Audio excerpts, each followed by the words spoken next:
What's going on, everybody? Welcome back to the Lost Tension Outpost. My name is Spada. This is a little bit of a weird one. Basically, this is an excerpt from the stream that I did this weekend. It was a short, like 2-hour stream. You should go check out the VOD, the video on demand. It's on the channel. It's on the channel page. You should definitely check it out. It's a lot of fun. I'll even link it down in the bottom, and I'll put it like in an iCard or whatever. But I think you guys should check it out. I actually really enjoyed the stream, but this conversation is about the living roster and where I think I stand with the living roster and what my feelings are. And honestly, I did not edit this. This was edited by one of the longtime viewers on the channel, Ethan Filler. You can follow him on Twitter. I'll go ahead and put his Twitter tag right here. He's an awesome guy. He's a MultiVersus player like the rest of us. And yeah, I want to say thank you to Ethan. I think he did a fantastic job. And if you guys like this kind of thing, let me know. And we'll do this kind of thing more often. I'll stream more often, and I'll use excerpts from the stream to communicate with you guys more often as well. All right. You guys have a good one and enjoy. So let's talk about the living roster.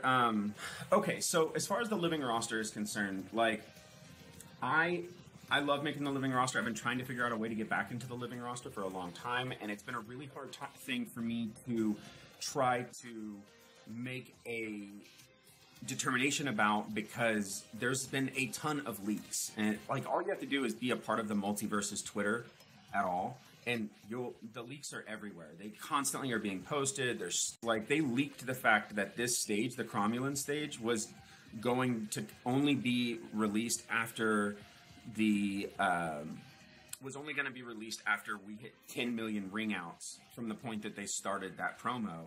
They started the promo and it took like less than an hour. At first I thought I could come up with a way to get around the leaks, but at this point I don't think there is. I just don't think there's a way for me to get around the leaks, and I don't want to discuss the leaks. First of all, it spoils the whole concept of the living roster. Whoa, wait. Just before you guys get carried away, because I know everyone's going to quickly say, wait, you talked about leaks before, you used leaks before and all the rest of that. I get it. And yeah, I did. At that time, those leaks weren't data mine leaks, or at least that was my understanding. For the most part, those leaks came from like people inside the company. And that, even having said that, there was a data mined leak that we didn't know for sure whether or not it was a real leak, whether it was actually data mined or whatever it was. And I did talk about that too. But in the time since those leak discussions, my position has shifted a little bit. And it's not that I don't think that leaks are interesting to talk about or interesting to learn about.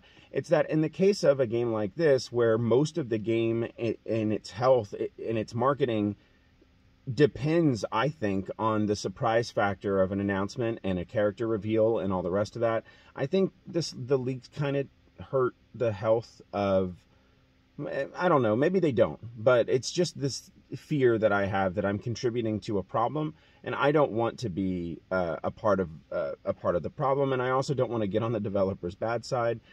So it's just gotten out of hand. You know, it's one thing if it's a leak here and there, or maybe like a couple ideas for characters, but like when we're talking like full stages, full rosters, all the rest of that stuff, I don't want to get involved with that anymore.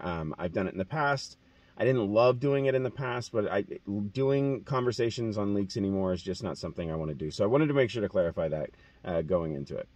Like, let's say that I started the living roster back up and I said, okay, guys, we're starting the living roster, but no leaks. We're not going to take any leaks into account. We're not going to talk about the leaks. We're going to ignore that the leaks exist. I don't want any leak discussion. How long do you think before I start getting comments like, did you see this leak? Did you see this leak? Hey, there's this leak. Hey, there's this leak. How long? Less than a couple hours from the time I post a video. I absolutely guarantee you it would be that fast. Instead of bringing the living roster back, I have an alternative idea. I have an alternative idea to the living roster that I think could be just as fun, include just as much community participation, and would give me a little bit more fun to, like, it would be a little bit more fun to make videos around. A long time ago, I had this idea for a show kind of like the living roster, but instead of the living roster, I was going to call it Dreamcast. Very much the name very much inspired by the Dreamcast, obviously, but not one word, but 2 words, Dream Space Cast. And it was going to be basically fan casting, like any comic book movies that were coming down the line. Like Fantastic Four is kind of coming up, right? So theoretically, this series would be us talking about and trying to pick out a character or an actor that we think would play the Fantastic Four really well, and Doctor Doom and stuff like that. So that was the original name. That was the name that I was going to give to that series if I ever created that series. But instead of doing that, instead of doing it about movies, what if we did it about a game specifically? So in this case, MultiVersus, right? Like, what if we did the MultiVersus Dream Cast? And in that series, the whole objective of the series is I start the video off saying, I want this character to be in the game. Bam, here's the character. So let's say, like the character I most want is Dean Winchester from Supernatural, right? So let's say the first episode is Dean from Supernatural. I want him to be in the game. This is how I think he could work in the game. This is his moveset that I think he could have in the game. This is how I think he could look in the game. This is how I think they could use the show as inspiration to even create a stage, blah, blah, blah, whatever, right?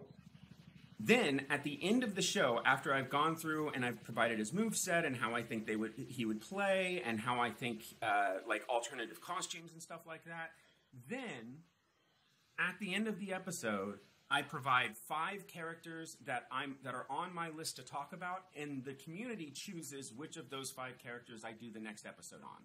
And because then I get the community still has control over, some amount of control anyways, over like the direction of the episodic journey of the series, but we get to focus a lot more on the character themselves and a lot more on what we think the character, what we think their potential is, how we think they could play, what kind of class they would be, what they're kind of like, because like when I was doing the living roster for this, there was a lot of like, they could use this as a move or this as a move or whatever. They could be a range class or this class or whatever. And there was a lot of that already, but it was just really quickly. There wasn't a lot of time dedicated to it. I didn't really get to dive deep into like the characters themselves and where I think you could inspire the moveset from.